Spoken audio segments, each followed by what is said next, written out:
Right. I had to split it into two parts because I had the actual research and I wanted people to actually get a chance to listen to the things that this guy said. Let me see. Does it have a clip here? Whoopie doopie.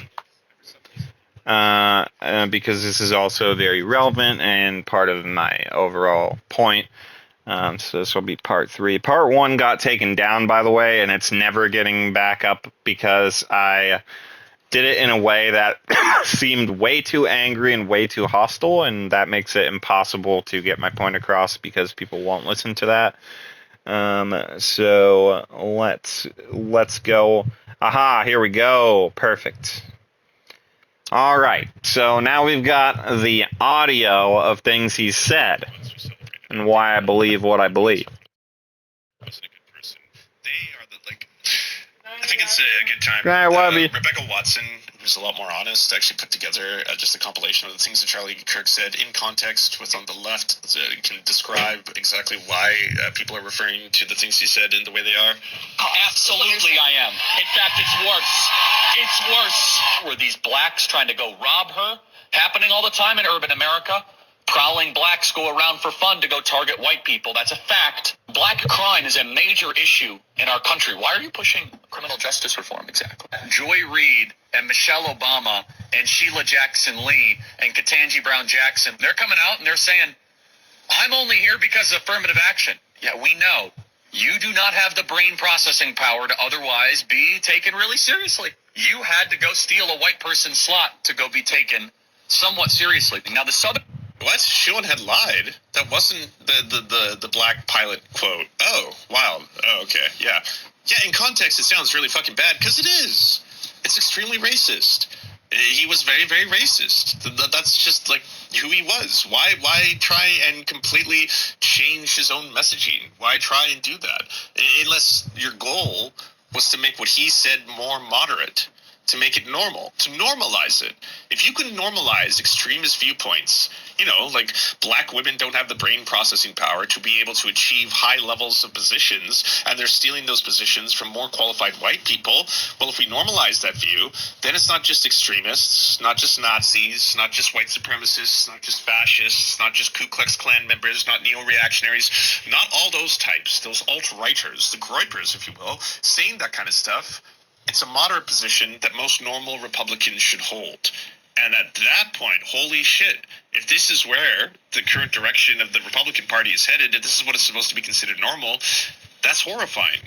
Because, yeah, these are extremist positions, and they should be always seen as extremist, racist positions. southern border is, of course, the great replacement. They're trying to replace us demographically. They're trying to make the country less white. It is an All right, so right there, Charlie is using fear-mongering, white fear-mongering, which is one of his classic tactics. I also would have, if I was going to debate him at all, the first thing I would say is that he's a racist, but then the first thing that I know he would say back is, give me one example of something racist I said, and then he would probably try to skirt around or deny that he ever said any of the things he says in any regard, because that's what he does. He moves the goalposts. He uses logical fallacies.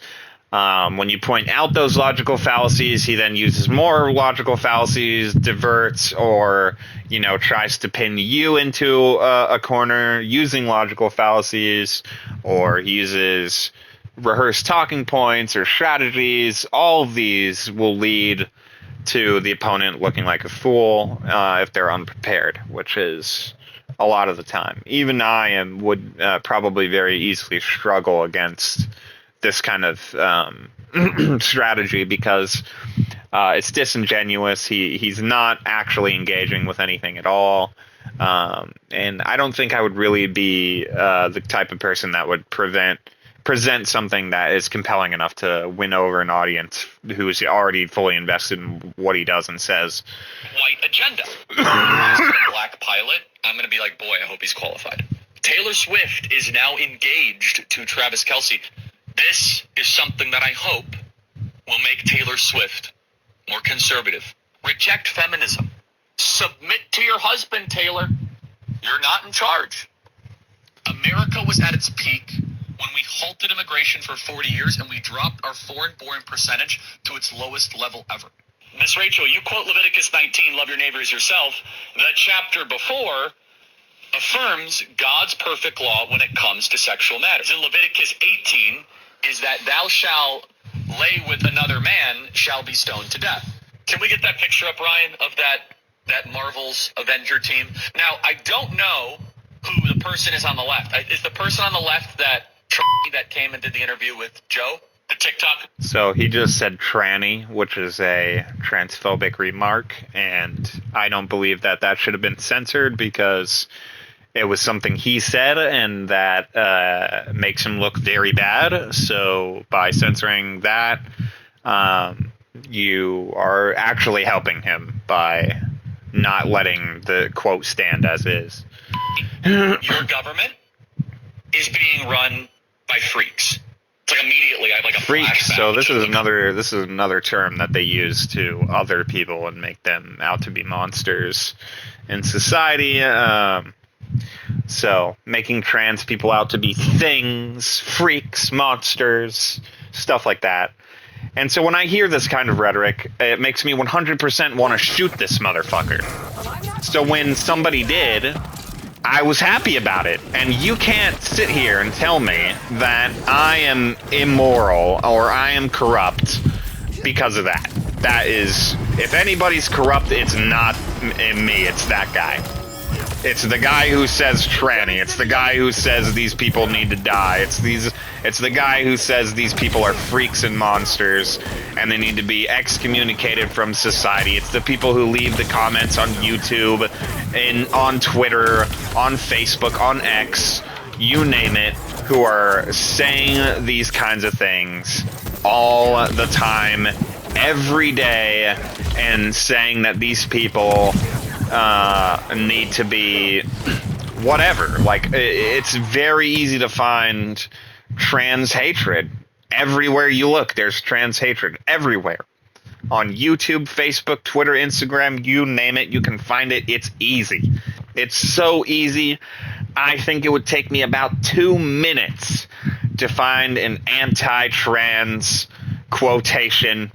In fact, we're gonna do it right now. I'm gonna open iFunny, my favorite example, because it's rampant on iFunny. It's so easy to find on iFunny. It's honestly kind of like hilarious how easy it is.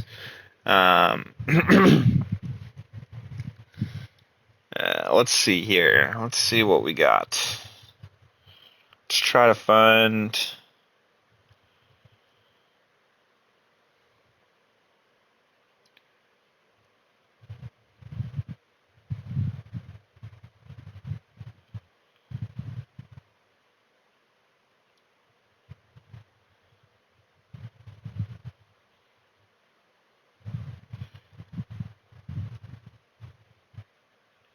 Is this it? No, it's not this one. Hold on. I'm trying my best here. I'm trying my best. I love how when I try to find it, now I can't, but the second, like, I randomly open it, like, then all of a sudden it's just in spades, like...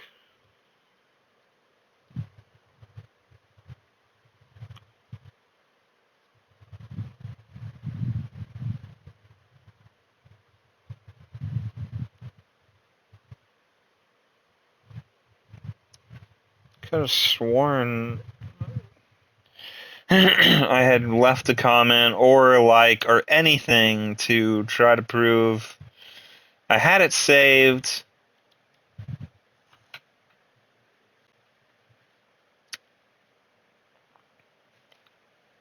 God, why can I not find it now that I'm trying to find it? And then they're being really behaved right now. iFunny is being really behaved. No. Nope.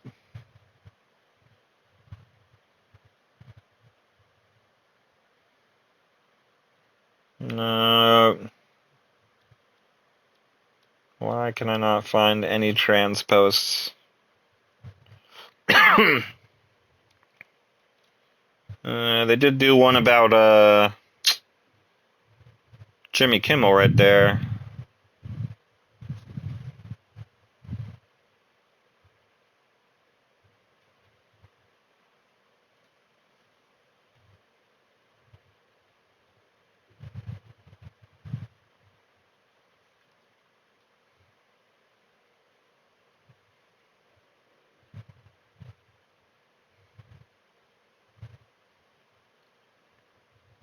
Shoe is not a leftist. I actually found a post literally talking about Shoe. That's crazy.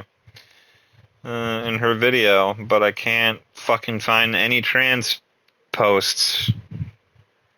I found one all the time. Every time I've logged in, I've found one. But whenever I try to find one for proof, now I suddenly can't.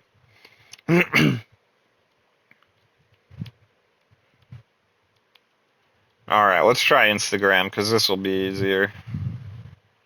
Here's one. Coming out as trans. Let's see if we can find any hateful comments on here.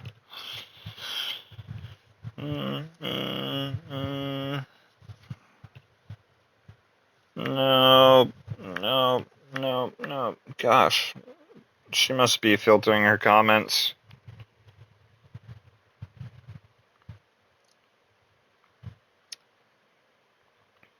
Alright, here's one.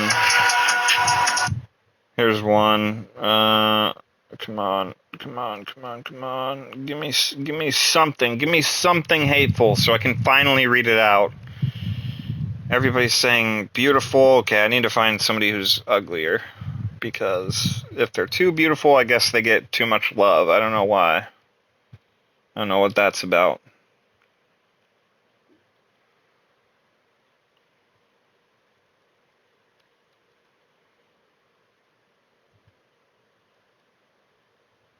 Here we go. Finally. Found one post. Here we go. Chris. Yeah. Here we go. Perfect. So I found one and it says, you all should change your core values and beliefs so I fit in. And then it says oppression fantasy. And then everybody else is pointing at the rainbow-haired fat chick and saying, freak. This is good.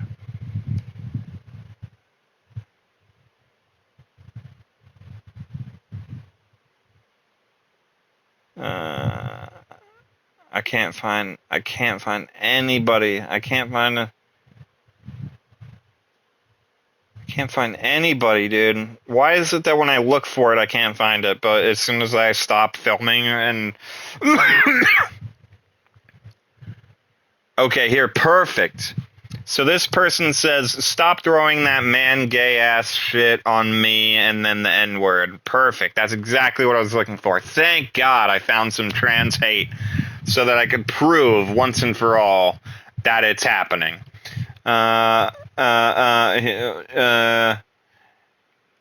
You're not trapped in your own body. It's just gender dysphoria. You have a mental illness. That's all.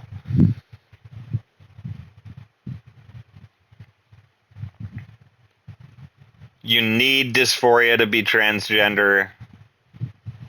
Let's see. Anything else? I've never prayed harder for pushback against trans people than I do now.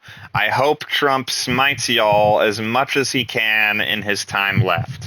Perfect. That's exactly what I was looking for. Thank you so much. I finally found something to prove my point. Yes. I love that. That was what I was looking for. Thank you so much. To whoever commented that, perfect. That's exactly what I was looking for. So now I can get back to my point. My main point is that Charlie and all of MAGA and everybody who's on the right and all the right-wing extremists commit real violence with guns in an unprecedented level compared to the left. And they also legislate death. They use their words to kill people. They use the pen as the sword.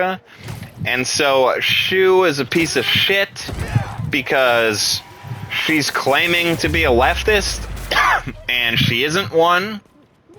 She's a piece of shit for grifting. She's a piece of shit for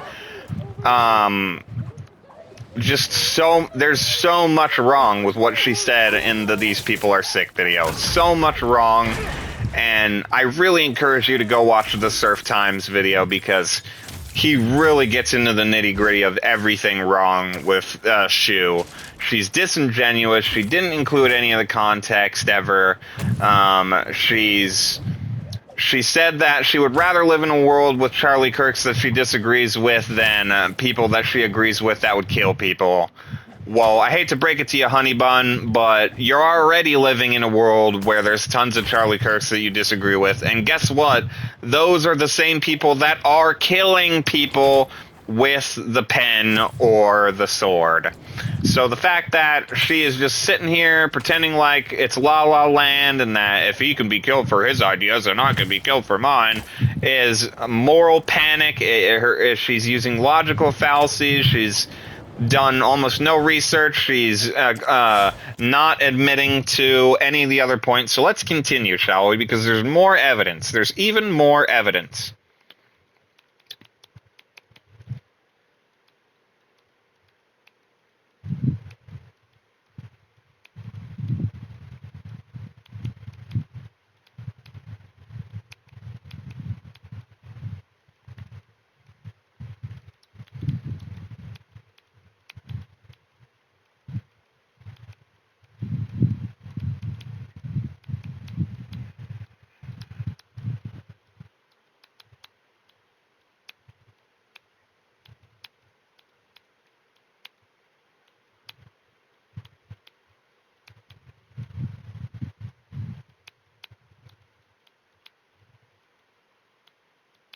I'm pulling up my research. Hold on. I want to make sure that I'm quoting everything properly. Sorry, this is an uncut take.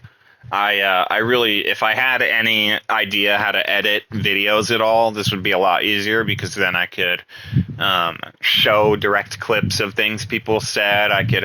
But no, I actually have to pull it up with my phone because I don't care enough to, make really spectacularly edited videos.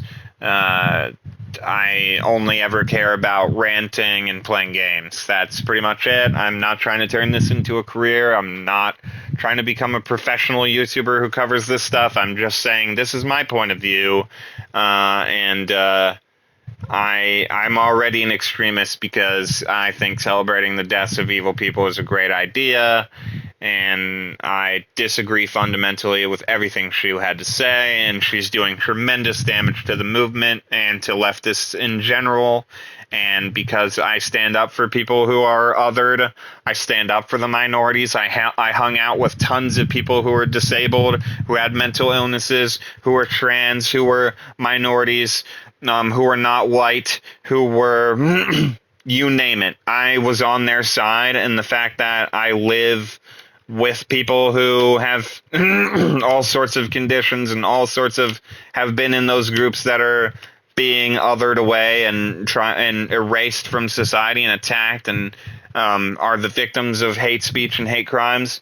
I'm tired of it. I'm tired of them saying that Charlie Kirk is the straw that broke the camel's back when the camel's back has been broken for ages, and all of this is indicative of a large problem because the right-wing extremists are crazy, stupid individuals, and they do everything they can to destroy this country and the people in it. All right, the ADL heat map. Here we go. Got my research pulled up here. All right. So the right-wingers have white supremacist rhetoric. They went and attacked the Capitol. There were several individuals who were Jan 6 riders who had also committed domestic violence, who had raped people, had criminal rap sheets, and Trump pardoned them all. He pardoned all the criminals. And so this rhetoric about how we were going to vote for Donald Trump because he's going to get rid of the criminals, he pardoned all the criminals. He is a convicted sex offender and convicted for the falsifying business records. So he's a convict. And you elected a criminal over a career prosecutor black woman. So America, and there's been some speculation that the votes in 2 key swing states were swapped so that Trump would win. So that's currently being investigated still.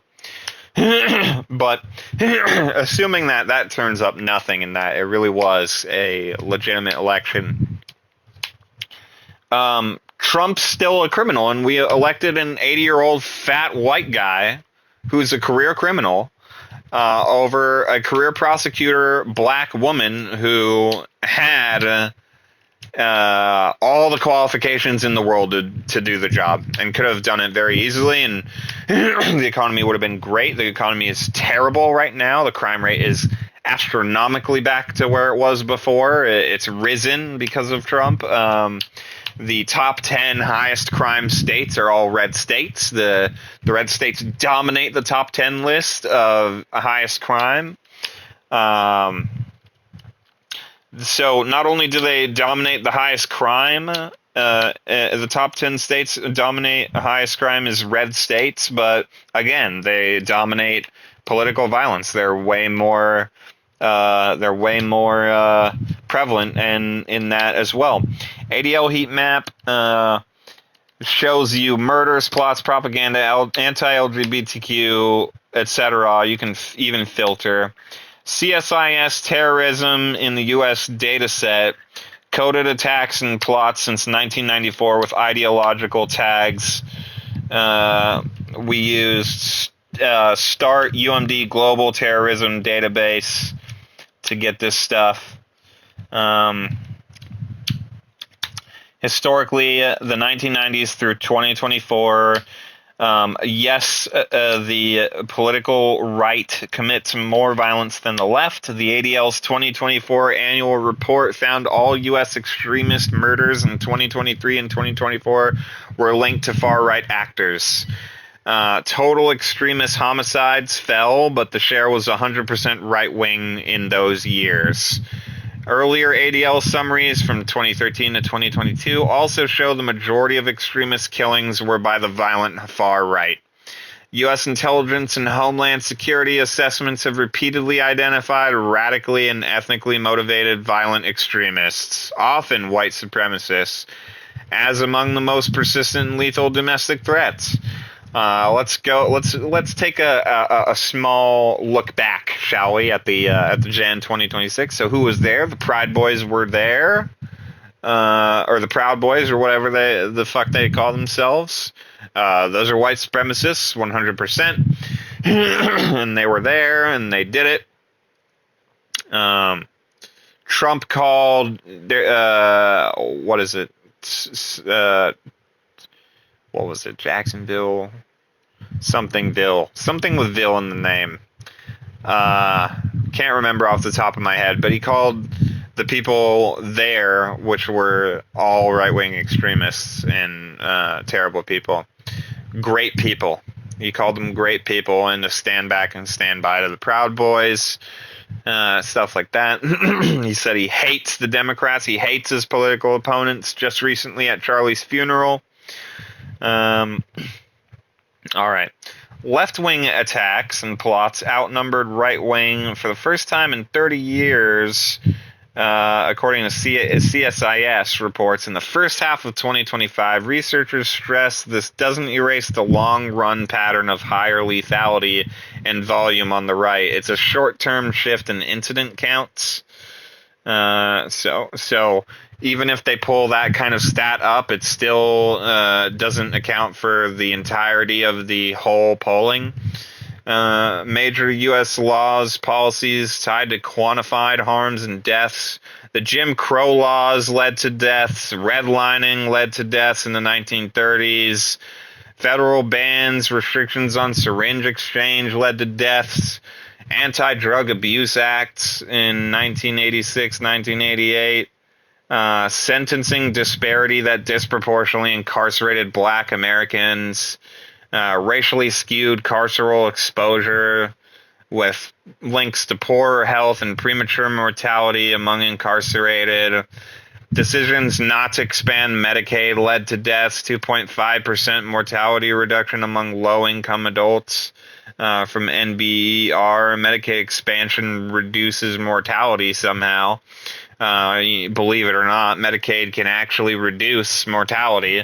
So cutting it back, what happens? What do you think happens? If something reduces mortality and you cut it back, what do you think happens, people?